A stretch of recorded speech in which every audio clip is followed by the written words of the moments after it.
Buat sedikit, shalom.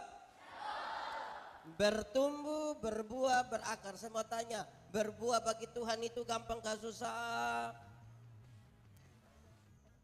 Omong. Berbuah bagi Tuhan itu gampang kah susah? Susah kok gampang? Gampang kok susah? Susah kok gampang? Gampang kok susah? Saya mau kasih tahu saudara, berbuah bagi Tuhan itu gampang. Kalau bilang susah-susah gampang, itu tidak ada jawaban. Berbuah bagi Tuhan itu gampang. Kenapa saudara? Ranting yang melekat kepada pohonnya itu berbuah dengan sendirinya tanpa diperintah. Amin. Dari kecil dulu kita sudah diajar lagu ini. Yesus pokok dan... Saudara tidak tahu ini lagu? Tahu kok tidak? Kenapa suruh saya solo? Yesus pokok dan tinggalkan di dalamnya. Sekali lagi. Yesus pokok dan tinggallah di dalamnya. Sekali lagi. Yesus pokok dan kitalah karangnya, tinggallah di dalamnya. Pasti apa? Pastilah kau akan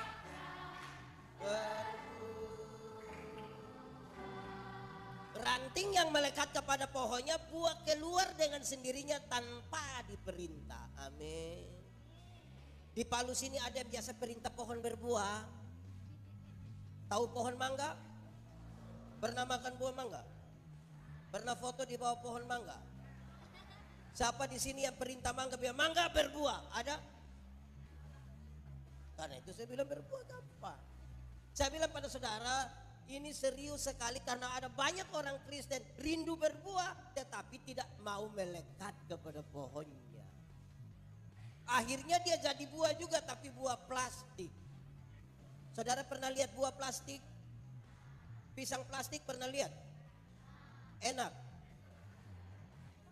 Jadi kadang-kadang saudara kita rindu berbuah tapi tidak mau melekat pada pohon. Itu yang biasa jadi soal. Mari kita lihat saudara, nanti kita jawab kita jawab tema ini. Tapi saya mau kasih saudara, Paulus mengutus Timotius untuk jadi uskup di Efesus. Padahal dia sadar betul kalau Timotius masih terlalu muda. Rupa-rupanya saudara bahwa anak-anak muda itu dari dulu tidak dipercaya oleh orang tua. Orang tua itu melihat anak-anak muda itu dirasa anak muda itu tidak bertanggung jawab.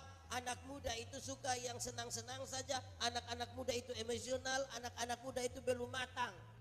Jadi kalau hari ini remaja ini masih dianggap anak-anak yang tidak bisa dipercaya. Dari dulu sudah begitu. Dari kapan? Dari kapan? Dari dulu sudah begitu. Yo. Apalagi ada dua konteks serius terjadi di Efesus. Pertama saudara, dia akan berhadapan dengan pengajaran sesat. Berhadapan dengan apa? Dengan apa? Yang kedua dia akan berhadapan dengan orang tua yang rasa diri pintar. Padahal lawan dari pintar ajaran sesat dan berhadapan dengan orang yang rasa diri nah itu yang biasa bahaya. Di Palu sini ada orang tua yang rasa diri pintar. Ada kok tidak? Dia laki-laki kok perempuan? Dua-dua. Wah itu biasa bahaya kalau kita rasa diri pintar itu saudara. Tapi Paulus kasih tahu dia, saudara-saudara, Paulus bilang begini, Timotius, engkau sampai di sana ketemu orang-orang yang rasa diri pintar, mereka akan mengajarkan sejumlah ajaran sesat, engkau tidak usah berbantah-bantah dengan mereka, tidak usah. Yang engkau harus lakukan itu satu. Sama-sama ucapkan. Jadilah teladan. Sama-sama 1, 2, 3. Jadilah. Lebih kuat 1, 2, 3. Korek teman di sebelah, kasih tahu dia. Jadilah teladan. Jadilah teladan. Saya mau kasih tahu saudara, seberapa kuatnya keteladanan. Seberapa kuatnya keteladanan. Saudara dengar. Kalau Anda dikenal dunia sebagai milik Tuhan Yesus, maka Tuhan Yesus harus kelihatan di dalam hidup. Amin. Kalau Anda dikenal dunia ini sebagai milik dari Tuhan Yesus, siapa yang harus kelihatan di dalam hidupmu? Tuhan Yesus. Karena itu sekarang Paulus kasih tahu dia. Bahan perenungan kita ada di sini yang saya mau kita masuk agak dalam di sini. Paulus kasih tahu dia keteladanan. Dan keteladanan itu bertingkat-tingkat. Kita bisa ukur. Bukan saja bagi remaja, tapi sekaligus bagi orang tua semua yang hadir dalam hari ini. Engkau mesti jadi teladan. Satu, engkau mesti jadi teladan dalam perkataanmu. Sama-sama 1, 2, 3.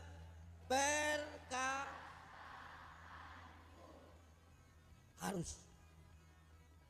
Perkataan yang dikeluarkan oleh anak-anak Kristen, orang-orang percaya, itu perkataan yang terukur, terpikirkan secara baik, melewati proses beriman yang baik, baru mengatakan. Begitu. Kalau saudara tidak tahu, bilang tidak tahu. Kalau tahu, bilang Tuhan Allah ciptakan manusia itu ada 2 mata, berapa telinga, berapa mulut. Dia bermaksud banyak. Salah satunya adalah lihat 2 kali, dengar 2 kali, omong berapa kali? Lihat ulang-ulang, dengar ulang-ulang, bicara berapa kali? Karena ada orang yang tidak ada mata, tidak ada telinga, tapi dia punya mulut 7. Di Palu sini ada. Ada. Dia remaja atau orang dewasa? Kira-kira begitu dulu. Seberapa penting itu? Memang kadang-kadang kita punya mulut ini mesti dijaga. Karena itu mari kita renungkan. 1, mulut orang Kristen itu tidak boleh tipu. Kalau saudara rindu bertumbuh dalam Kristus, mulut tidak boleh apa? Tipu itu boleh kok tidak? Tipu boleh kok tidak? Kalau untuk kebaikan kita tipu boleh? Saya lihat saudara terbagi sedikit. Tipu boleh kok tidak? Tipu boleh kok tidak? Untuk kebaikan kita tipu boleh? Tidak boleh. Tidak ada tipu untuk kebaikan. Tipu itu tipu. Karena satu tipu melahirkan tipu baru. Anak, kenapa tidak pergi gereja? Terus dia bilang, aduh saya sakit. Ini tipu ini. Kita ketemu dia punya mama, kita punya mama. Bilang ini anak ada sakit. Karena mama tidak tahu, mama bilang tidak. Kita ketemu dia, kita bilang, mama bilang kamu tidak sakit. Dia bilang, saya sakit tapi belum kasih tahu mama. Itu 2. Satu tipu melahirkan tipu yang Alkitab bilang begini, bapak dari segala penipu ialah daripada waktu kita tipu, kita punya bapak punya nama. Saya punya ilustrasi satu orang dengar luas, tapi ini memang menyatakan memang lebih baik jangan tipu lah. Ada anak kecil 1 umur 1,5 tahun baru belajar bicara. Dia punya bapak kepala desa. Ini anak laki-laki setiap kali dia mau kencing, dia minta dia punya bapak yang kasih kencing. Tapi dia punya bapak kan perasaan, masa anak-anak mau kencing suruh saya. Akhirnya dia ajar ke anak, adik, kalau adik mau kencing, adik kasih tahu bilang adik mau menyanyi. Itu jurus berhasil. Setiap kali anak mau kencing dia bilang, Bapak, ada mau kencing ini. Dia pun papa sengaja putar-putar keluar kasih kencingin anak, selesai, tidak ada masalah. Satu saat dia pun papa mama berangkat ke Jakarta, titip ini anak dia punya om dorang. Tengah malam ini anak mau kencing dia kasih bangun dia pun om, yo, adik mau menyanyi. Karena dia pun om tidak tahu dia pun om bilang, jangan ini sudah malam ini. Wah ini anak rasa tambah bahaya dia. Om, ya, adik mau menyanyi. Dia mau tidur nanti opa di sebelah marah. Tidur. Ini anak rasa sudah tidak bisa. Dia bilang, om, kenapa? Adik sudah tidak bisa. Adik harus menyanyi. Sudah. Dia punya om juga kasihan. Dia om bilang, sudah kalau begitu nah, adik menyanyi pelan-pelan di om pun telinga. Ini anak bangun dia kencing dia punya om punya. Saya mau tanya siapa yang salah? Siapa yang salah? Om atau bapak? Om atau bapak? Bapak atau om? Om atau bapak? Kenapa bapak yang salah? Karena bapak yang tidak boleh tipu. Hendaklah ya katakan, tidak katakan. Benar katakan, salah katakan, menyanyi katakan, kencing katakan, berani yang kau rubah sedikit. Kan kasihan itu om pun telinga tuh. Jadi mulut anak-anak yang mau bertumbuh dalam tidak boleh apa? Maki. Beres kok? Remaja GKSD ini ada yang biasa maki. Ada kok tidak? Ada kok tidak? Dia ada ikut ibadah? Ada kok tidak? Woi, anak dong bahaya. Kedua, mulut orang Kristen itu tidak boleh apa ya? Maki. Tadi tidak boleh tipu. Kedua tidak boleh maki. Amin kok. Di sini ada yang suka maki. Ada laki-laki kok perempuan. Dia ada ikut ibadah. Bisa tunjuk dia. Mulai bertunjuk. Oke, maki itu tidak boleh. Saya bilang di mana-mana. Saya punya definisi sendiri soal maki. Maki ialah mengeluarkan barang-barang yang tidak perlu dikeluarkan. Itu diam-diam di situ omong-omong untuk apa? Kalau ada anak kecil dia maki, tanpa kita setuju kita masih bisa terima. Tanpa kita setuju. Anak umur 1,5 tahun tadi kalau dia maki, kan dia belum mengerti kan? Mungkin kita masih bisa terima. Contoh, kalau ada anak kecil dia mandi habis, biar dia tidak pakai pakaian sama sekali. Papa mama punya tamu ada di situ. Dia bisa keluar, dia jalan begini tidak ada masalah. Betul kok tidak? Kan dia tidak mengerti. Betul? Tapi coba dia pun papa coba. Dia pun bapak mandi habis, tidak pakai apa-apa. Ibu-ibu ada latihan menyanyi di situ. Terus beliau datang keluar bilang, "Hai Besti." Karena itu mulut orang Kristen tidak boleh maki. Amin kau. Kalau saudara mengaku bertumbuh, berbuah, berakar tidak bisa maki. Karena bagaimana orang berakar di dalam makian? Ketiga, mulut orang Kristen itu tidak boleh membuli. Tidak boleh apa? Di sini remaja suka membuli kok tidak? Ada. Dia ada di sini. Tunjuk. Tunjuk saja. Yo, stop. Remaja tidak boleh membuli. Membuli itu sama dengan mengolok-olok ciptaan Tuhan. Hendaklah engkau mengasihi sesamamu. Kenapa saya mengasihi beliau? Karena ini pada dirinya ada gambar dan rupa Allah. Jadi kalau saya pada dirinya ada gambar dan rupa Allah. Kalau saya mengolok-olok, saya mengolok Tuhan Allah. Amin. Kadang saudara kita berteman tapi kita suka baku olok ini. Apalagi orang-orang Indonesia bagian timur kayak saya. Kayak kamu juga anak-anak.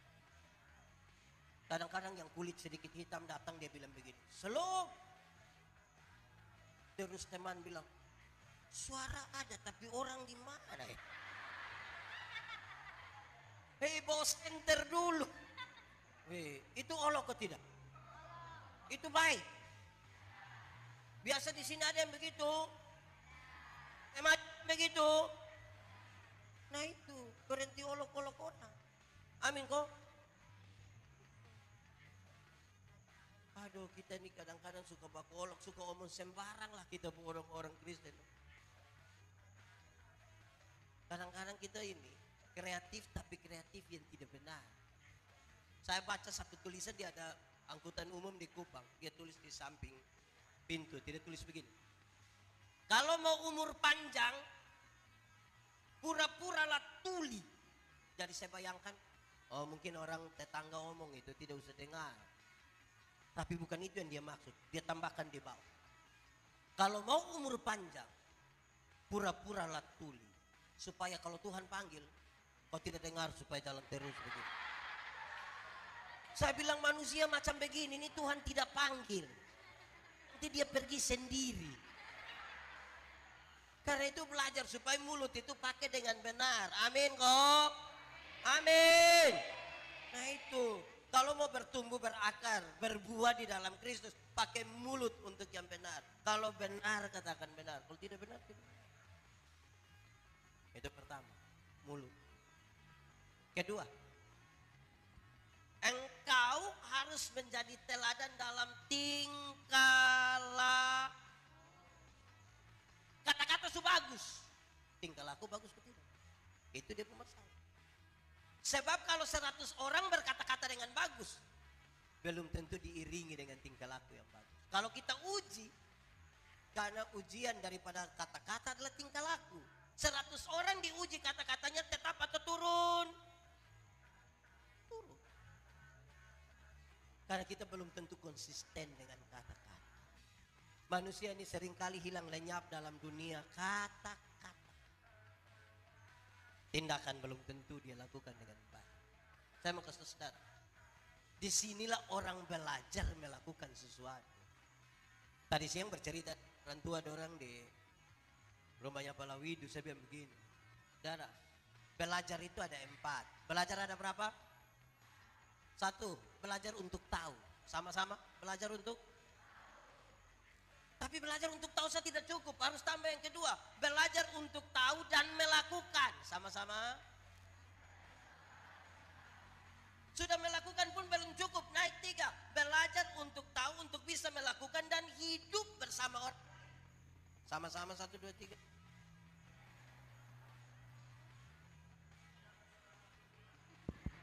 Cek. Belajar untuk tahu dan melakukan. Belajar untuk tahu, melakukan, dan bisa hidup dengan orang lain. Sama-sama 1, 2, 3.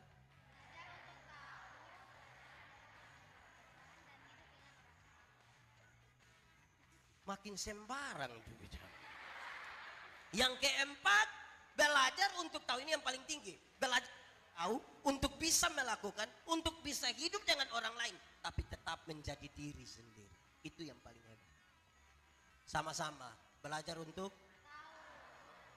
tahu dan untuk tahu melakukan dan untuk tahu bisa melakukan hidup dengan orang lain dan jadi diri sendiri. Jangan berusaha menjadi orang lain, saudara, tidak sehat. Hari-hari ini ada banyak orang rindu sekali menjadi orang lain. Sepertinya kalau dia makin ke Korea itu dia rasa hidup berarti sekali.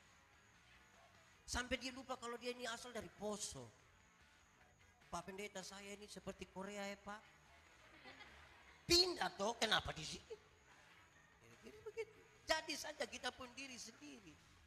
Seberapa seriusnya kata-kata, tindakan saudara. Saya ajar ilmu berkhotbah. Saya kesal. Ketika orang tanya saya, Pak pendeta, yo, khotbah yang baik itu yang bagaimana? Saya bilang lupa maksud. Khotbah yang baik itu tulis atau tidak tulis, berapi-api atau berair-air. Saya bilang tidak, khotbah yang baik itu bukan soal tulis atau tidak tulis, bukan soal berapi-api atau berair-air. Khotbah yang baik itu omong karmana, bikin, jangan omong lain, bikin lain. Karena ada orang yang bukan sekedar omong lain, bikin lain, ada yang pikir lain, omong lain, buat lain, hasilnya kelainan. Jadi kita ketemu kelainan itu karena tidak sinkron semuanya. Saya mau tanya, jangan berusaha jadi orang lain. Remaja, di sini tidak ada remaja. Remaja. Kamu cari kamus, remaja ialah manusia berusia belasan tahun. Sama-sama 1, 2, 3. Remaja ialah manusia berusia. Itu dia pun nama remaja. Yang kategori remaja itu tidak ada pada bayi, hanya ada pada manusia yang berusia berapa? Dia koma di situ, dia tambah. Dia bukan dewasa, tapi bukan juga anak-anak. Jadi remaja itu bukan orang dewasa, bukan juga. Itu yang menjadi masalah buat kami. Kenapa? Karena di rumah anak ini remaja bikin seperti anak-anak. Di luar waktu di sekolah mereka bikin seperti dewasa-dewasa. Itu dia masalah. Remaja. So ada yang pacaran. Ini jujur ini. Ulang, remaja. Sudah ada yang pacaran. Dorang ada di sini. Yang mana yang pacaran? Coba tunjuk yang. Saya kasih tahu kamu, jangan cepat-cepat rindu seperti tanta-tanta. Kalau jadi remaja, jadi saja remaja dulu. Tidak usah cepat-cepat. Saya bilang ke pemuda, hei pemuda,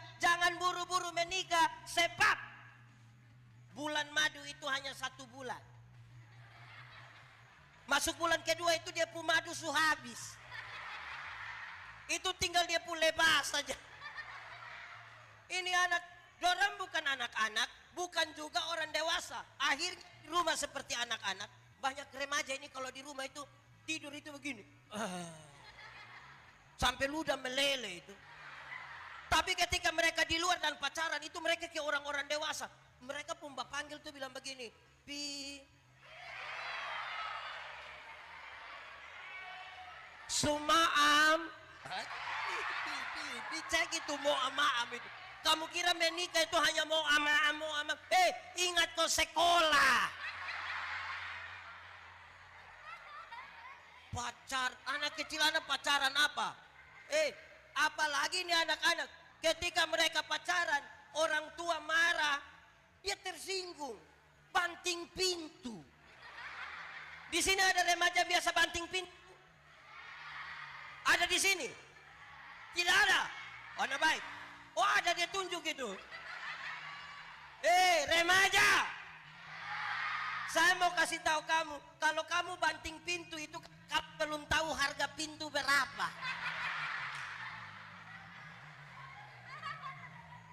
Kalau kamu sudah tahu harga pintu berapa, apalagi kayu apa yang paling bagus sini?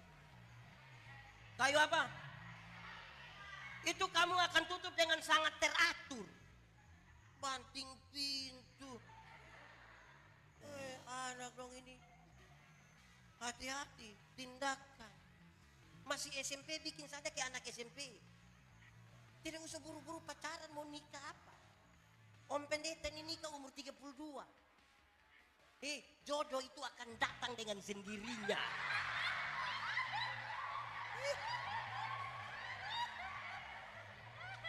Jodoh datang dengan sendirinya. Amin, kok tidak? Itu pun kalau dia tahu rumah. Makanya kamu pun tugas tuh Sherlock. Begitu. Jadilah kamu pun diri. Remaja tuh ya cukup jadi remaja. Tuhan Yesus umur 12 tahun. Menarik karena dia sudah salah. Anak-anak orang Yahudi umur 5 hafal 10 hukum. Umur berapa tahun? Di sini su hafal 10 hukum. Nah, kamu hafal apa? Ini anak dong ini kemana kok? Hafal 10 hukum, kamu tidak usah menyanyi lagu Korea dong itu.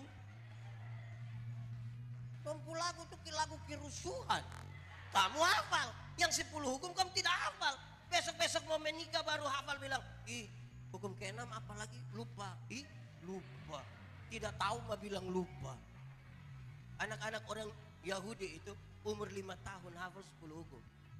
Umur 10 tahun hafal 613 bab penjabaran dari hukum Taurat. Umur 12 tahun itu mereka berdiskusi tentang diskusi guru agama tentang etika moral. Umur 13 tahun waktu mereka jadi anak Taurat, mereka melakukan apa yang mereka hafal. Ini kita umur 5 tahun bukan hafal yang jangan ada padamu Allah lain di hadapanku.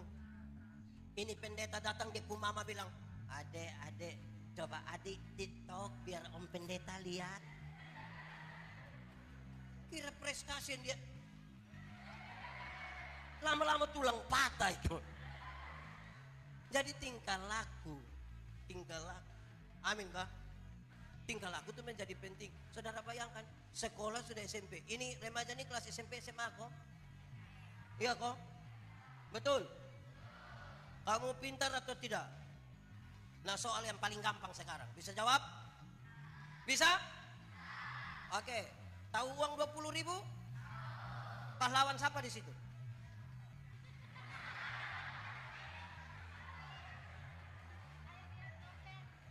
Dia hanya tahu nilai uang, warna, yang lain tidak. Jadi tingkah laku menjadi ukuran. Mau dunia ini baik, saudara, bertingkah laku dan baik. Kalau tidak kita bermasalah. Kita sulit sekali jadi contoh. Pemuda-pemuda, orang-orang Kristen, anak-anak remaja ini mesti jadi teladan yang baik dalam tingkah laku. Kedua, ketiga, tingkah laku sudah bagus, dia kasih naik. Kamu mesti jadi teladan dalam kasih. Jadi teladan dalam kasih. Kenapa? Karena tindakan yang baik belum tentu didasarkan pada kasih. Belum tentu. Ingat, Tidak semua senyum itu tulus. Padahal kelihatan baik. Senyum itu baik atau tidak? Senyum baik atau tidak? Baik atau tidak? Tapi belum tentu tulus. Padahal sudah kelihatan baik. Saya bilang, "Salam." Saudara bilang, "Salam." Lewat baru saudara bilang, belum tentu tuh. Belum tentu. Kenapa saudara? Dalam kaitan dan tindakan, saudara bayangkan, kita ini bisa tipu. Anak-anak pegang handphone semua atau tidak? Ada pegang handphone? Kadang-kadang kita telepon. Sudah mana? Sudah dekat. Dekat tempat tipu. Mulai tipu. Saudara ada akun Facebook ada? Tidak ada. Mantap. Biasa yang tidak ada tuh. Ada akun Facebook.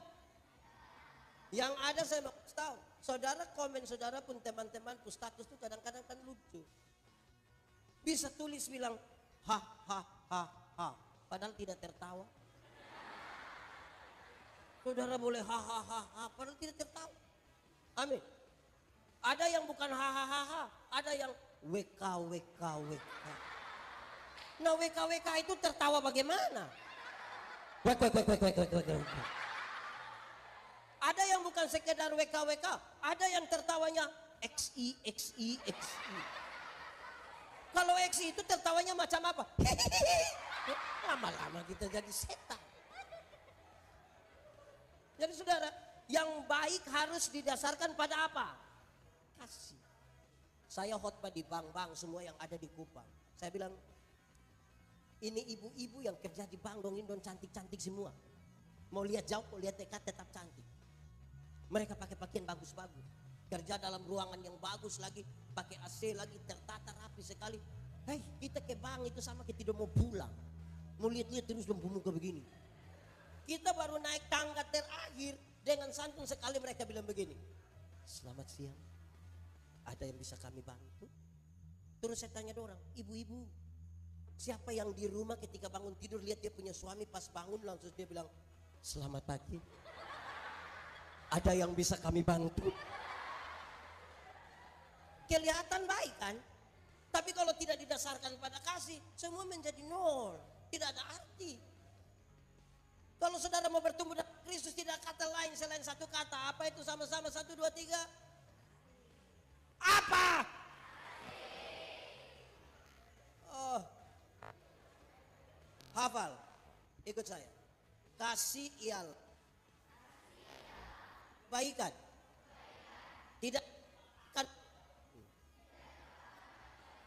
Tidak akan berubah menjadi kebencian. Saya ulangi. Kasih ialah kebaikan. Tidak akan oleh apapun. Tidak akan berubah menjadi kebencian. Rujukannya jelas. Karena begitu besar kasih Allah akan dunia ini. Tuhan Allah mengasihi dunia. Apakah dunia mengasihi Tuhan Allah? Tidak. Apakah karena dunia tidak mengasihi Tuhan Allah, Tuhan Allah berhenti mengasihi dunia? Apakah Tuhan Allah membenci dunia? Saudara lihat, kasih tidak terpatahkan oleh apapun.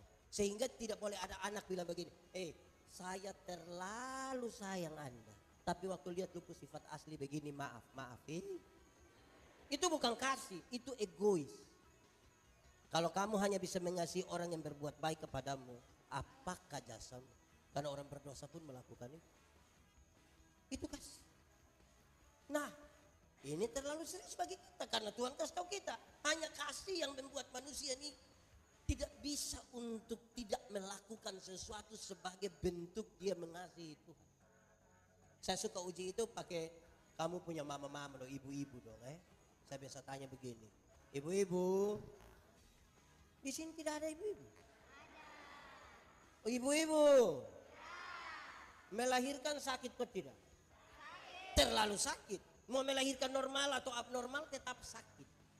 Waktu mama sakit melahirkan itu bapak sendiri tidak tolong. Dari luar kau pegang kepala baru bilang Yesus.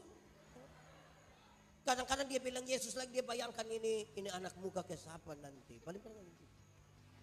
Terus sakit melahirkan setengah mati. Kamu punya tidur.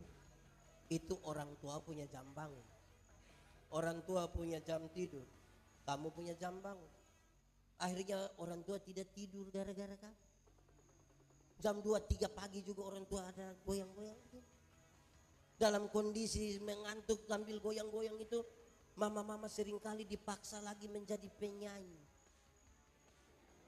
Makanya seringkali mama punya lagu itu tidak bisa dipertanggungjawabkan.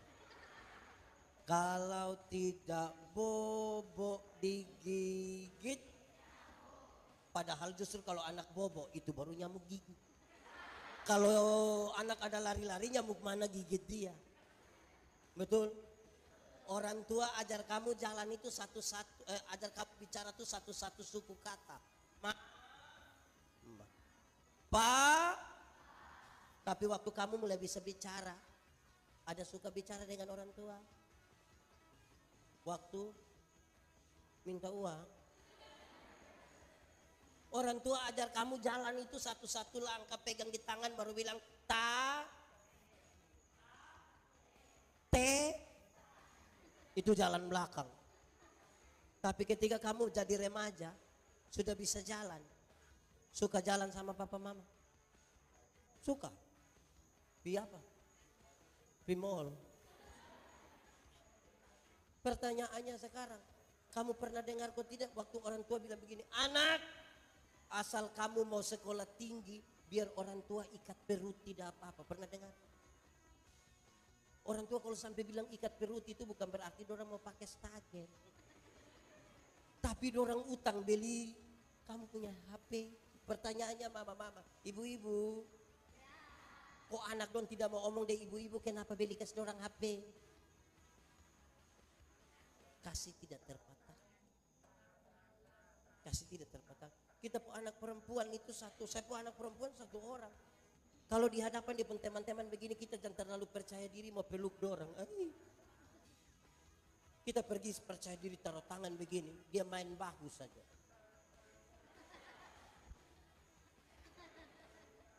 Susah kita berhidup. Kamu mesti jadi teladan dalam kasih. Kasih itu yang membuat orang betul-betul tinggal di dalam Tuhan. Siapa tinggal di dalam aku dan aku tinggal di dalam dia, kasih itu menjadi sempurna. 3 dulu 4. Kasih bagus ini. Dia kasih naik lagi.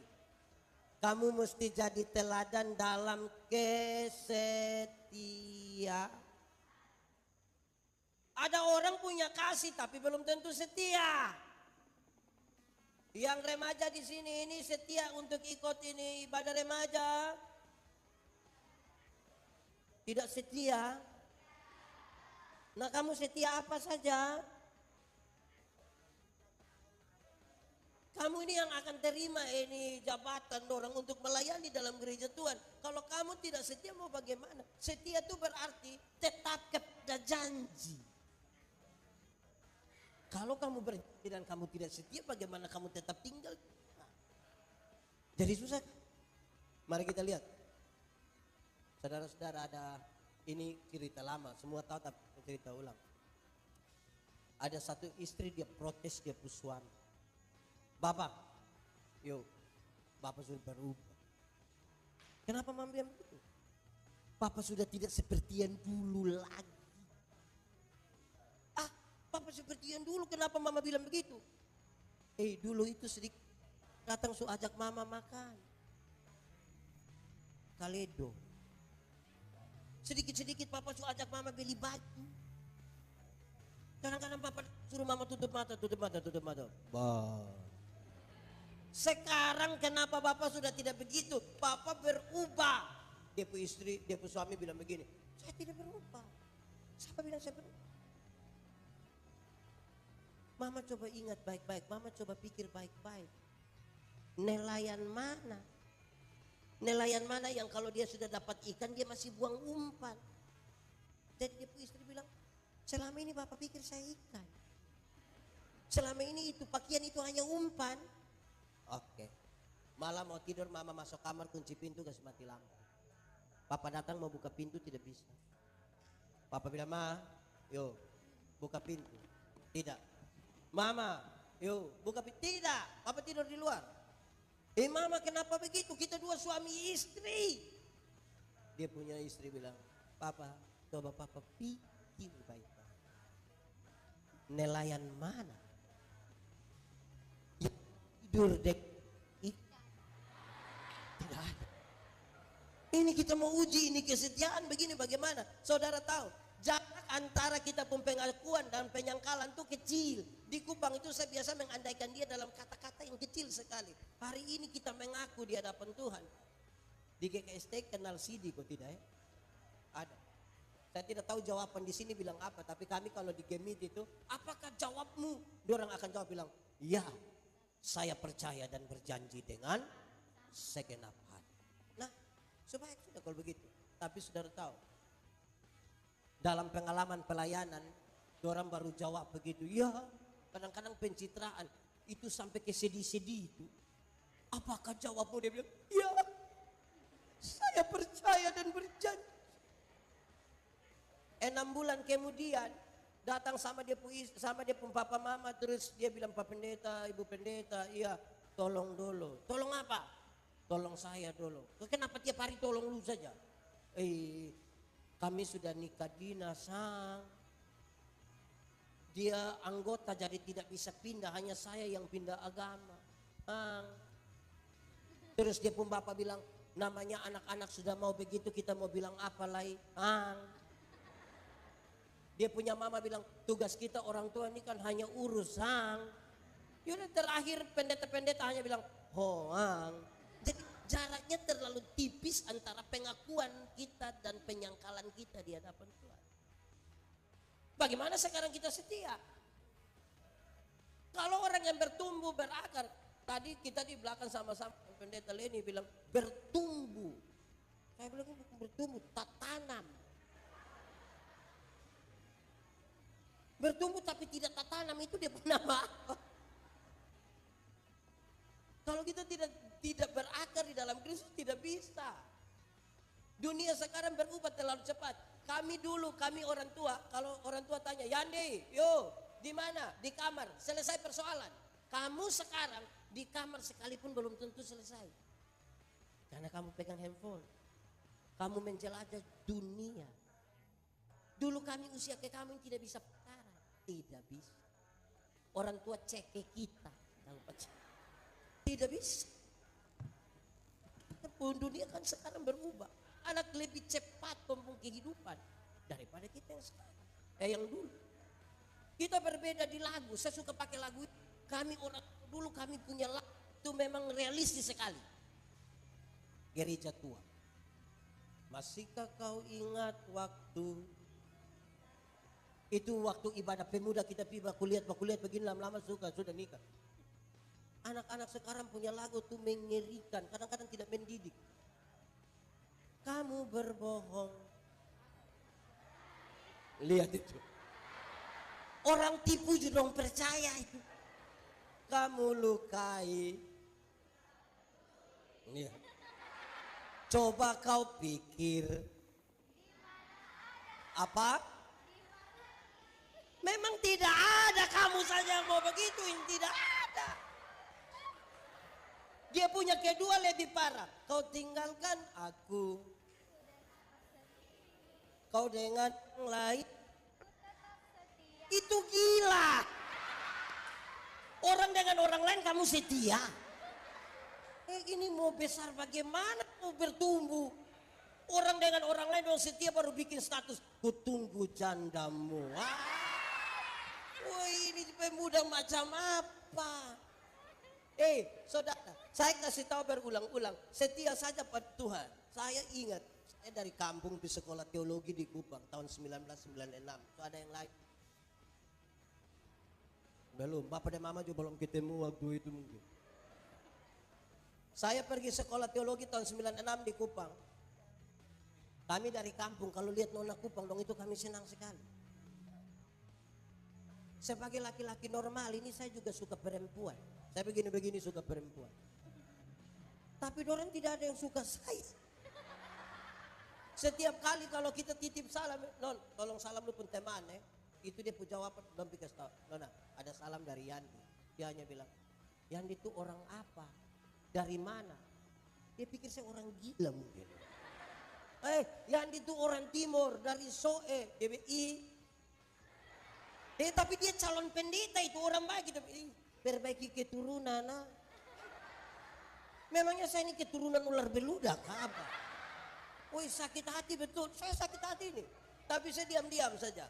Saya diam-diam. Setelah saya jadi pendeta.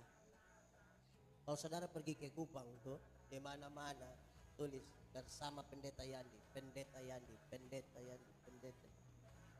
Dia yang tadi tolak itu. Yang tadi tolak itu. Malam-malam inbox. Hampir saya abaikan. Tapi tidak bisa juga ya. Ya kira-kira belajar, itu satu. Kedua, saya ingat persis saudara.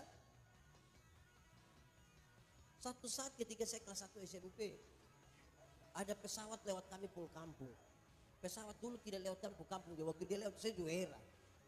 Saya pikir dia mau pergi mana ini? Mau pergi Jakarta mungkin. Saya lihat-lihat begini. Kira-kira macam saya bisa naik pesawat atau tidak? Lihat sampai sudah hilang. Saya tidak mungkin bisa naik pesawat. Pesawat ini mahal lagi. Orang macam apa baru bisa naik pesawat? 2 minggu kemudian datang saya pun teman. Dia bilang begini, Yandi, lu mau pergi Jakarta? Yuk. Lu mau naik pesawat? Saya bilang kasih tiket. Saya cari saya pun bapak, saya ke Jakarta naik pesawat, ini tiket. Bapak pegang intip, lihat-lihat baru bapak bilang mau pergi Jakarta, menaik pesawat. Lu pun tugas berdoa belajar, berdoa belajar, tidak pi titik. Sama-sama 1 2 3. Lu pun tugas berdoa belajar, berdoa belajar, tidak pi. Ulang sama-sama 1 2 3. Lu pun tugas berdoa.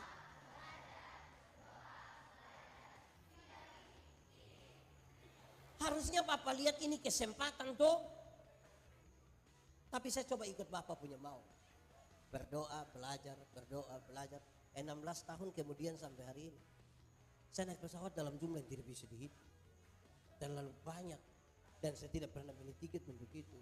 Saya mengerti firman yang mengatakan, apa yang tidak dilihat dengan mata, yang tidak pernah didengar dengan telinga, bahkan tidak pernah dipikir dalam hati, disiapkan Tuhan bagi orang-orang yang mengasihinya.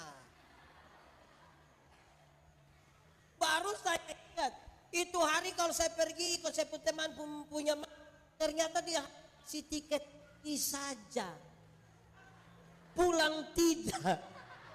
Nah, susah sih. Kelima, kau harus, saya pindah pesimis ya. Saya pesimis itu terlalu banyak. Ini remaja dulu dong yang di sini. Oh ini remaja. Oh saya kira orang dewasa. Yang kelima dia kasih tahu, engkau mesti jadi teladan dalam kesucian.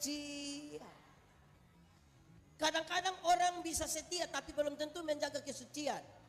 Amin. Saya mau tanya kamu dulu, kamu punya handphone kok? Betul? Tolong jujur, siapa punya HP yang dia pun pola rumit sekali? Ada yang pola rumit? Yang buka harus pakai sidik jari lah, harus pakai kontak mata. Kamu penyidik polisi. Coba rahasia negara apa yang terlalu yang kamu simpan di situ? Hanya bukan kira itu baik. Kesucian itu menjadi tanda persatuan dengan Tuhan. Kenapa saudara? Di sini saya harus bicara lebih panjang untuk kita memahami tema ini. Remaja.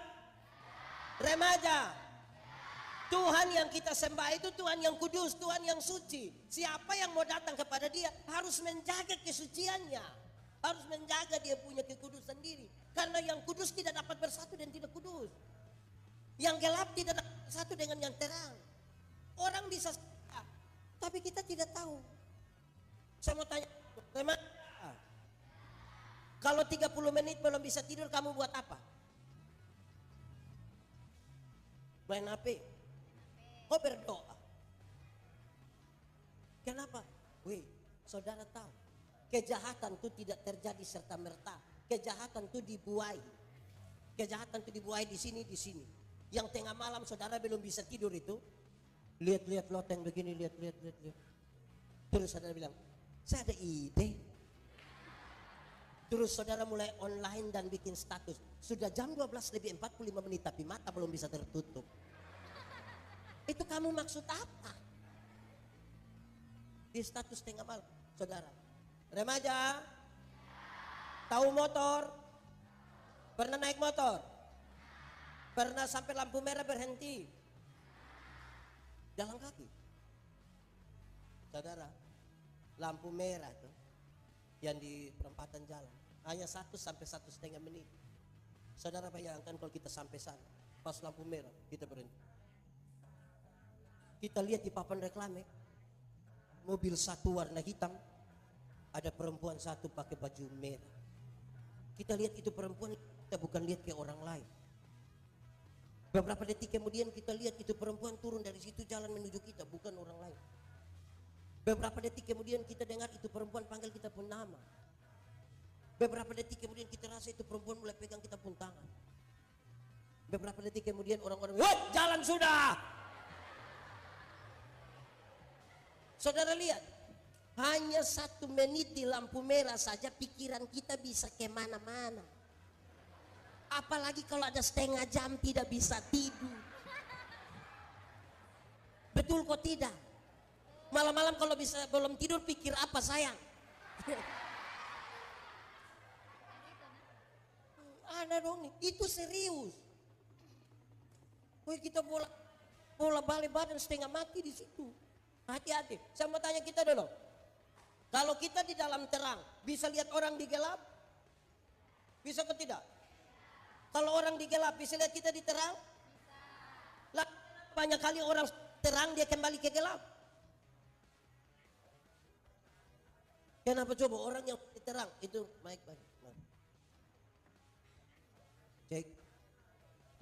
Nah, ini. Kenapa orang sudah di terang dia kembali ke gelap? Jawabannya karena dia suka begini. Dia suka begini. Apa itu? Apa itu?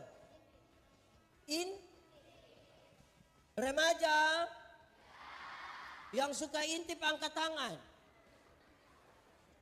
Kamu mengintip apa? Kamu tidak takut kamu pemata tuh ada apa sih? Ada apa? Kalau di Kupang bilang dadiu. Ini nama apa kalau di sini? Ah itu sudah. Sebab kalau saudara sudah begini, saudara begini, itu sedikit lagi dia akan bilang. Itu langsung mengintip berjamaah. Mau jadi apa ini anak-anak muda Kristen kalau tiap hari hanya mengintip. Yang dia nonton sendiri-sendiri. Kamu punya HP ini bisa orang tua periksa, bisa. Yakin? Kenapa pola rumit? Kok papa tidak tahu? Ini anak orang ini. Kamu hati-hati. Iya. Supaya tahu bahwa menjaga kesucian itu penting sekali. Kenapa? Saudara kalau kita pergi ke gereja pada waktu 31 malam, 31 Desember.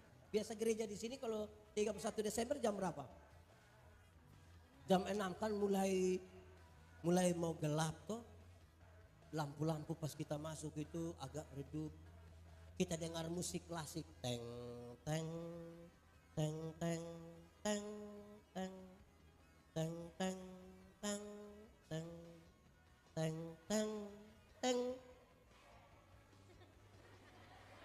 Terus pas musik itu bunyi, ada puisi. Tidak terasa. Saya dalam hati, lu tidak rasa. Ini 365 hari, ini rasa kok tidak. 365 hari rasa kok tidak. Rasa kok tidak. Lalu kenapa kamu bilang tidak rasa?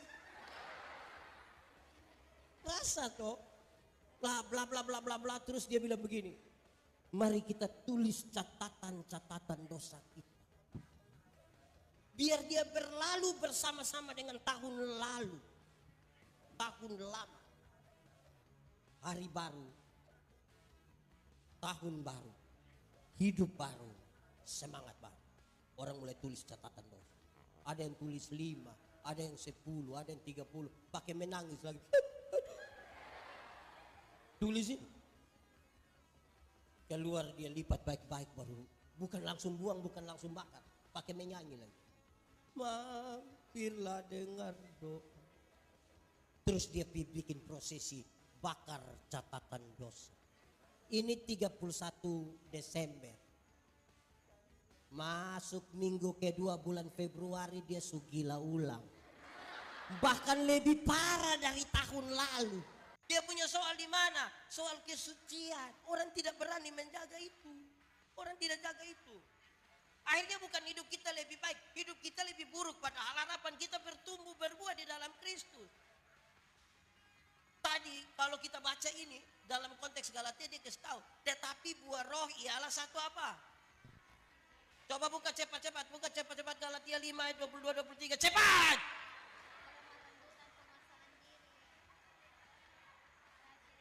Galatia 5 ayat 22 23, cepat sudah! Ayat 22-23. Oke, 1. Tetapi buah roh ialah 1. Oke, kasih saya sudah jelaskan. 2. Oke, sukacita. Tanya anak-anak tolong jawab dengan cepat. Sukacita dan senang sama kok beda? Sukacita dan senang sama kok beda? Beda kok sama? Sama kok beda? Beda.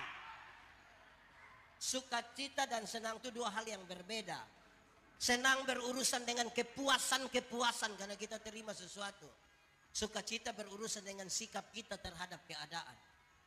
Menyangkut senang Alkitab berkata, ingat, ada waktu senang, tapi ada waktu susah. Jadi kalau kamu sementara senang sekarang, sedikit susah. Kalau kamu sementara susah sekarang, sedikit lagi mati. Karena kita tidak tahu kita mati hidup kapan. Tetapi menyangkut sukacita Alkitab berkata, bersukacitalah, baik waktu senang, baik waktu. Kalau senang yang kita cari anak-anak, dunia bisa berikan bagi kita. Tapi kalau sukacita yang kita cari, hanya bisa kita temukan di mana? Di dalam. Masih banyak anak-anak ke gereja atau kemanapun cari senang, bukan cari sukacita. Uang yang banyak membeli kesenangan, tapi tidak dengan sukacita. Iya kan? Kalau mau senang pi mall, di sini ada mall. Mall padi. Oh mall. Kita pi mall dapat senang tapi tidak dengan sukacita. Saya mau kasih tahu saudara, anak-anak saya mau kasih tahu kamu. Senang itu bagian dari sukacita, tapi senang itu bukan sukacita. Sama seperti ban itu bagian dari oto, tapi ban itu bukan oto. Supaya jangan baru naik ban kira sudah naik oto. Vum vum itu tidak. Jadi kalau mau bertumbuh dalam Tuhan itu supaya buah ada kan? Sukacita. Oke, pertama tadi apa? 2 apa? 3 apa? Damai sejahtera. Damai sejahtera itu adalah segala sesuatu yang mendatangkan kebaikan bagi umat manusia. Jelas. Segala sesuatu yang mendatangkan kebaikan bagi manusia dia punya nama apa? Damai. Nah, yang mendatangkan kebaikan bagi umat manusia itu tidak semuanya manis. Tidak semua manis. Contoh, ada yang pernah rasa sakit gigi, pernah alami sakit gigi? Itu enak. Itu orang yang menyanyi lagu bilang lebih baik sakit gigi daripada sakit hati. Itu kan dia belum pernah alami. Kita kalau sakit gigi itu sudah tidak bisa tidur, naik kepala taruh begini, kaki taruh di atas, saya putar sana, putar sini. Tetangga menyanyi di sana, kita tersinggung di sini. Jadi kita sakit dua-dua.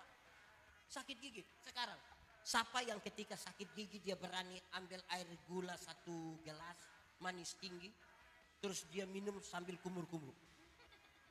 Pendeta tanya, kenapa kumur-kumur gitu? Pak, biar ini ulat di gigi ini dia dapat manis-manis dia. Begitu. Kadang-kadang untuk menyembuhkan dan membawa kebaikan itu dia mesti pahit. Mesti pahit. Amin kok. Ada satu keluarga di Amerika. Mereka punya satu anak laki-laki. Umur 6 tahun. Pada waktu umur 6 tahun, dia punya mama hamil lagi. Mereka dapatkan satu anak. Berarti dong anak sekarang berapa? Tapi sayang, anak yang kedua itu cacat. Dia keriput dari ujung kaki sampai ujung kepala. Dokter panggil dia pun bapak mama. Dokter bilang begini. Orang tua pak dan ibu saya mau kasih tahu. Ini pak sama ibu punya anak. Tapi saya mau bilang. Ini anak cacat. Menurut ilmu. Ini anak akan hidup hanya paling lama 4 tahun. Tapi pak dan ibu ini luar biasa. Dua sepakat. Mau cacat atau apa ini kita punya anak. Berikan yang terbaik. Papa lakukan dia punya. Mama lakukan dia punya. Ketika ini anak umur kira-kira 1 tahun. Mau masuk 2 tahun. Dia mulai bisa tegak sedikit. Dia punya mama beli satu kereta dorong kecil untuk dia punya kakak. Kak, pagi-pagi kak mau tahu punya adik nih dorong di sekitar kompleks perumahan sini. Biar dia dapat matahari baru, biar dapat angin yang segar. Dia punya kakak percaya diri sekali dorong begini. Dia punya kakak pun teman-teman bilang, woi, dorong siapa itu? Siapa adik? Boleh kami lihat?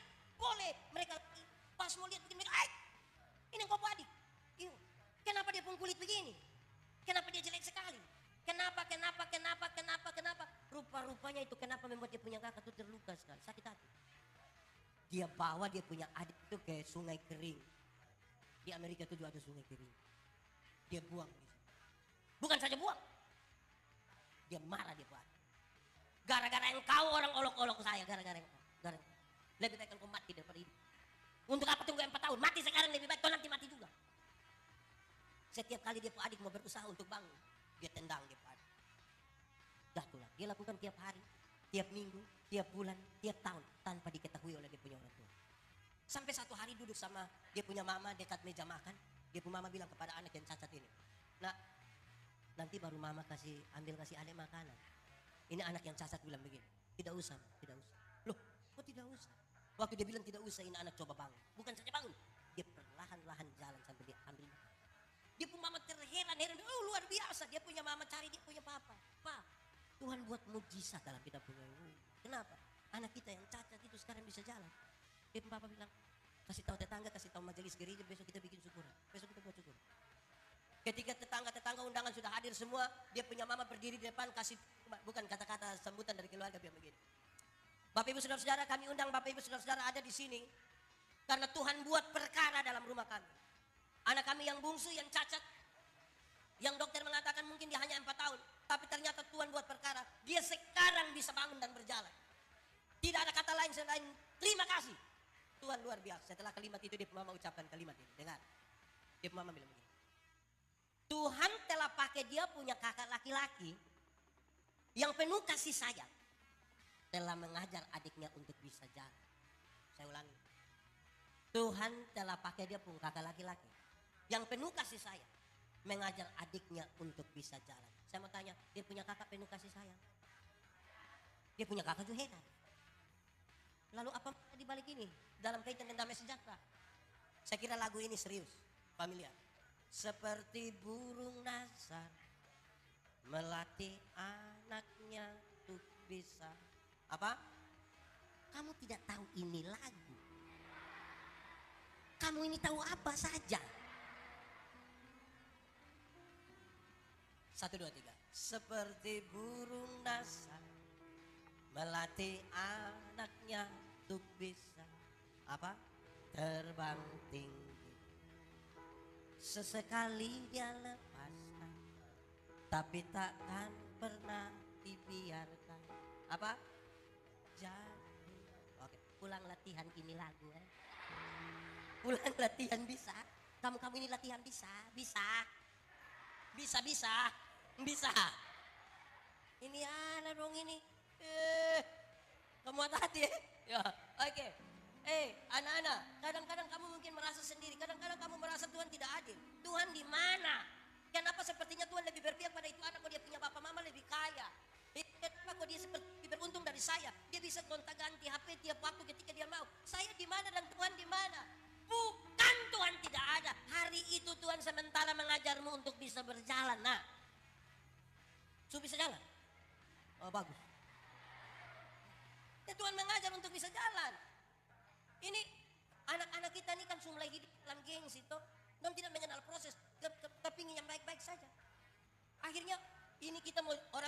ada, saya mau jujur, saya mau bilang pada saudara, banyak anak-anak remaja itu untuk bisa gonta-ganti pakaian yang bagus, bisa punya handphone yang bagus, orang bisa jual diri mereka. Dan itu sangat tidak sehat bagi kamu. Tenang-tenang saja. Bisa kok. Saya tanda kamu supaya aman. Suruh berapa? 2, ekor 3. 1. 1 apa? Kasih 2, 3, 4. Sabar. Saudara sabar. Sabar itu berkaitan dengan proses. Saya kasih saudara. Anak-anak remaja. Dulu di dunia ini ada satu binatang yang dia punya nama ayam. Apa? Itu ayam itu hanya bisa dibedakan dalam ayam jantan dan ayam. Jadi hanya ayam. Tapi tiba-tiba muncul ayam potong. Tiba-tiba muncul apa? Di Palu ada ayam potong. Nah, akhirnya ketika muncul ayam potong, itu ayam yang tadinya hanya ayam, sekarang dia menjadi ayam kampung. Karena sudah ada ayam. Akhirnya bikin kita pusing. Ini ayam kampung yang dipotong atau ayam potong yang di kampung? Kita jadi pusing di situ. Tapi saudara tahu dia soal di mana? Dengar. Ada yang ada ayam kampung di rumah? Ada. Coba saudara perhatikan ayam kampung. Pelihara 1 tahun juga itu ayam masih kecil. Tapi dia pun dagingnya enak tidak? Enak atau tidak? Kalau dia betina bertelur atau tidak?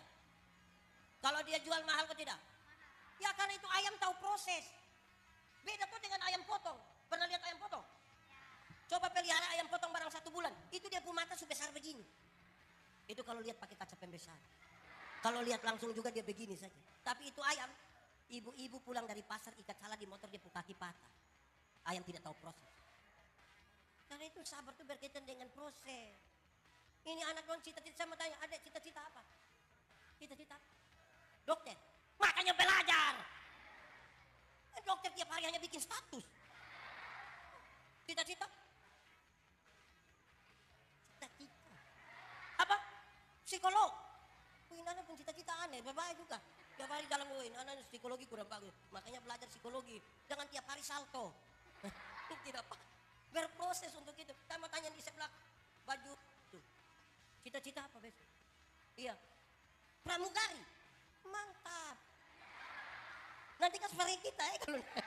Ayo, belajar bahasa Inggris. Iya kan tidak mungkin ketemu orang timur saja di atas sana. Ketemu orang pakai bahasa internasional. Proses.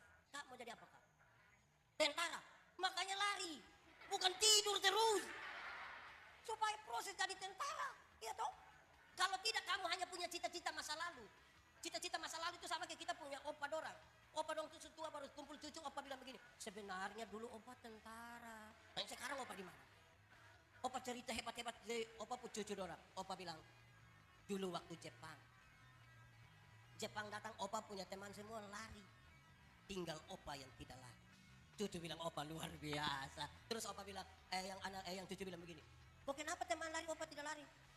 Mau lari bagaimana pistol sudah di sini nih. Kita mau paling-paling hanya bisa karena hanya cita-cita masa lalu. Berjuang berproses. Sabar itu saudara dengar. Sabar. Sabar itu bukan sekedar menunggu waktu pulang. Tapi sabar berkaitan tetap ada di jalan Tuhan sekalipun kamu dalam posisi yang tidak adil. Itu sabar dia bilang. Saudara tahu konteks dari itu kata kesabaran yang ada di Galatia. Dia bilang begini. Anak-anak, hormatilah orang tuamu. Kalau kepada kamu diberi fasilitas baru ada nasihat hormati orang tua gampang. Tapi waktu itu dalam konteks yang laki-laki itu dijadikan budak, yang perempuan dijadikan pelacur oleh dia punya bapak. Orang tua yang dapat itu uang. Tapi dalam kondisi begitu nasihatnya bilang, anak-anak hormatilah ayahmu dan ibu. Dia harus bersabar dalam situasi yang tidak adil. Seberapa? Apa? 2, 3, 4, 5. Kamu? Saya mau kasih saudara, ada banyak orang baik tapi tidak murah hati. Kalau mau berbuat dalam Tuhan itu murah hati. Banyak orang baik tapi tidak murah hati. Saya mau kasih contoh. Ada orang yang dia tidak ada masalah dengan siapapun. Dan semua orang dia baik habis. Tidak ada satupun yang dia ada masalah dengan dia. Tetapi itu manusia punya sekikir itu tidak ada 2 di dunia. Di Palu sini ada yang sekikir. Dia majelis atau jemaah? Sekikir yang kadang-kadang orang pun sekikir itu dia punya diri sendiri itu dia sekikir itu. Akhirnya kumpul uang banyak-banyak tidak pernah jalan-jalan di Surabaya. 1 Waktu saya di Surabaya baru dia telepon Pak Pendeta, yo saya di Surabaya, enaknya pesir-pesir, tidak apa-apa. Terus saya di rumah sakit Dr. Sutomo Bapak, sudah dapat rujukan di sana Bapak. Saya kikir sekali. Wih, orang kalau tinggal di dalam Kristus baru saya kikir ini saudara, mau jadi apa kalau saya kikir? Di sini orang murah hati semua kok. Tidak, saya kikir juga. Kadang-kadang untuk Tuhan saja saya kikir. Dia punya cara kasih persembahan itu, dia lipat tepuk tangan tuh begini. Tangguh persembahan datang dia isi. Kenapa sampai bikin tangan sampai sebegitu-begitunya dan Pak Pendeta? Kalau tangan kanan memberi, tangan kiri tidak boleh. Iya, tapi saya tahu. Bapak tahu apa? Karena 1000. Makanya engkau lipat begini. Coba kalau 100.000 berani lipat begini. Pegang di ujung begini. Itu bukan murah hati, itu makam puji. Remaja, ada yang tahu menyanyi? Yang dia punya suara agak bagus lah ada. Oh, ada teman lain di sini yang biasa menyanyi. Lain kali itu menyanyi. Memang ini hari dibatasi jam menyanyi karena dengar pendeta yang diotbah. Tapi lain kali kalau ibadah itu menyanyi. Karena kadang-kadang Tuhan berkati kita dan talenta menyanyi, tapi kita tidak mau menyanyi. Pendeta dari mimbar bilang, ada solo, ada duet, paduan suara, vokal group. Tidak ada. Tapi kalau bilang Gubernur Sulawesi Tengah dan Ketua Sinode GKST akan beribadah bersama-sama di jemaat GKST Immanuel Palu. Itu solo juga dia, duet dia, vokal group juga dia, paduan suara juga dia, kata-kata sambutan juga dia. Itu karunia itu karunia makam puji dia benar. Itu tidak ada kemurahan di situ. Kok dengan Tuhan saja kok kita ini seperti apa kok? Sudah enggak? Tambah lagi, Sulima, lagi berapa kok? 1 apa tadi? 2, 3, 4, 5, 6. Yang baik angkat tangan. Tangan baik. Betapa kawan baik begitu tidak sampai 2 hari. Maksudnya tidak sampai 2 hari dia lebih baik. Maksudnya begitu. Kebaikan itu respon. Kebaikan itu apa? Respon akan apa? Kasih karunia Tuhan yang Tuhan sudah berikan bagi kita. Saya suka pakai contoh begini. Anggap saja saya dengan ini adik nih kami dua tidak kenal ya. Kami dua tidak kenal. Memang kami dua tidak kenal. Terus saya dapat dia pun nomor telepon, saya telepon dia. Kak, sebentar malam jam 12 bisa ketemu saya di depan rumah jabatan Gubernur Sulawesi Tengah. Kira-kira dia mau tidak? Kami dua tidak kenal, dia ada ayam 1 di rumah. Saya pergi di rumah, kira-kira dia kasih saya itu ayam atau tidak? Tidak ya? Saya rubah pertanyaannya. Saya mau kasih dia mobil baru 1. Dia mau atau tidak? Mau Mau? Oh tidak mau? Wih, terlada. Saya kasih dia. Saya beli mobil baru 1. Apa ya? Toyota Alphard. Harga kira-kira 1 miliar. Waktu saya beli kasih dia, saya kasih dia dan cuma-cuma. Ini dapat. Ada perubahan perilaku dan dia ke saya kok tidak? Ada kok tidak? Saya telepon jam 12 malam datang kok tidak? Saya ke dia rumah ada ayam dia kasih kok tidak? Kenapa kok tiba-tiba dia baik begini? Karena dia telah mendapatkan sesuatu dari saya. Berespon terhadap kasih karunia itulah dia melakukan kebaikan. Amin kok. Lanjut. 1 apa? 2, 3, 4, 5, 6, 7. Setia tadi sudah. 8. Kelema lembutan terdiri dari 2 kata yaitu disambung menjadi kelema. Saya kasih tahu banyak orang, kami suami-suami di NTT itu kami hanya sampai di lemah saja, lembu tidak. Kami hanya lemah saja, lembu tidak. Papu maksud ketika kami lemah baru kami mengerti kelembutan. Ketika sakit berat sudah mau mati itu tiba-tiba dia punya lembut. Dia akan bilang, dia punya istri bilang, Mama, Tuhan baik. Tuhan sayang Mama. Itu kalau lemah. Kalau dia ada kuat-kuat itu orang sombong sekali. Kamu butuh kelemah lembutan, saya mau kasih saudara.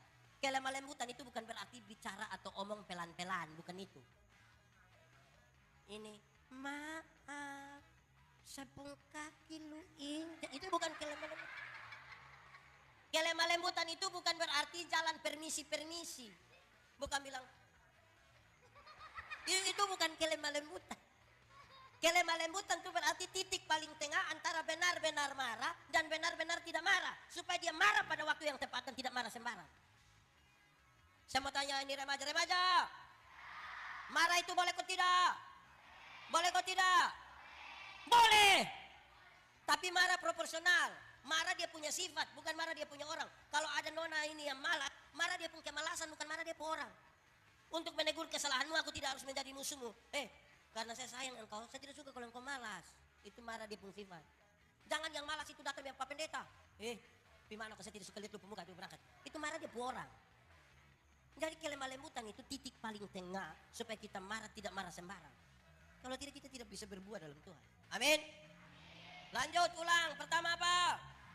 2, 3, 4, 5, 6, 7, 8, 9. Penguasaan diri. Orang yang menguasai diri itu dia tahu tujuannya kemana. Contoh. Kalau saya mau ke kantor gubernur, saya keluar dari sini, jalan raya di mana? Oh di situ. Di situ tuh ada tawaran, belok kiri atau belok. Karena saya mau ke kantor gubernur, saya harus tahu. Oh saya belok kiri misalnya. Dapat perempatan jalan, ada tawaran belok kiri, belok kanan, lurus, putar balik dan sebagainya. Yang tahu tujuannya, dia akan tetap jaga diri pergi ke sana. Saya mau pakai contoh. Kakak mari sini. Mari kak. Iya. Kami dua di sini nih. Anggap saja saya dan dia ini mau perang ini. Lawan orang dari sana. Kami dua pegang senjata. Ada musuh di sana juga pegang senjata. Dorang merayap datang. Kami juga merayap pergi sambil pegang senjata. Sambil pegang senjata mau perang. Tiba-tiba saya injak dia punya sepatu. Menurut saudara dia marah saya atau tidak? Menurut saudara dia marah saya atau tidak? Tidak marah. Karena kami lagi fokus pada tujuan yang lebih besar. Tidak ada waktu dia marah saya. Amin. Tapi coba tidak ada musuh di sana. Kami dua duduk sama-sama tiba-tiba saya injak dia punya sepatu. Dia marah kok tidak? Minimal dia akan begini. Betul kok tidak? Iya, marah. Karena itu tidak ada waktu bagi orang yang menguasai diri untuk bertengkar dengan orang lain. Kalau sebentar saudara pulang dari sini, ada orang bawa motor, lari dari kita pun sebelah, dia serempet kita, dia lewat 20 meter. Kita kaget marah, lewat 20 meter dia jatuh. Brut, kita bilang apa? Kita bilang apa coba? Kasihan. Mati, mampus. Mampus. Lihat begini ternyata kita pun bapak yang jatuh. Sedih sekali. Kita tidak bisa untuk kuasa diri menjaga sesuatu. Nah, saudara lihat. Dalam semua itu Tuhan ajar kita begini. Saya mau kasih saudara begini. Kak, coba kak pegang saya kuat-kuat. Ini orang penginjilan dong yang biasa pakai, tapi saya pakai ulang. Lebih kuat. Tambah kuat. Oke, ini paling kuat. Sekarang saya tanya, saudara jadi saksi atas kami.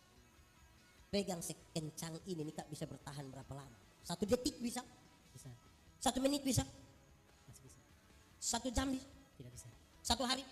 Tidak bisa. 1 tahun bisa? Semakin kuat dia pegang, semakin cepat dia lepas.